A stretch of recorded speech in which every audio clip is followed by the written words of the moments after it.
బావమరిదిని చంపేశాడు. కారణం ఒక జేసీబీ వాహనం.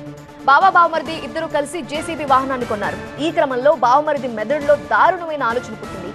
బావని చంపేస్తే ఆ వెహికల్ పై ఉన్న లోన్ మాఫీ అవుతుంది అన్నదే అతని మైండ్లోకి వచ్చిన దారుణమైన ఆలోచన. ఈ ఆలోచన వచ్చింది తడుగా స్నేహితుడితో కలిసి ఆపరేషన్ మొదలుపెట్టాడు. సంగారెడ్డి జిల్లా అమీన్పూర్ పోలీస్ స్టేషన్ పరిధిలో చోటు చేసుకుంది ఈ ఘటన. అమీన్పూర్లో నివాసం ఉంటున్న బానోతు గోపాల్ నాయక్ను తన మిత్రునితో కలిసి హత్య చేసి మృతదేహాన్ని శ్మశాన వాటికలో వదిలి వెళ్లాడు నరేష్ నాయక్. వీరిది మెదక్ జిల్లా పాపన్నపేటగా పోలీసులు గుర్తించారు. బావమరిది కలిసి కొనుగోలు చేసిన జేసీబీ వాహనం ఆ లోన్ తీర్చాలంటే బావని హత్య చేస్తే అసలు ఆ లోన్ మాఫీ అయిపోతుంది కదా అనే ఆలోచన పుట్టింది. ఈ దుర్బుద్ధి పుట్టిన వెంటనే బావమరిదిని అత్యంత దారుణంగా హతమార్చేశాడు అతని బావ. దర్యాప్తు చేపట్టిన అమీన్పూర్ పోలీసులు పోస్టుమార్టం కోసం మృతదేహాన్ని పటాన్చెరు ఏరియా ఆసుపత్రికి తరలించారు.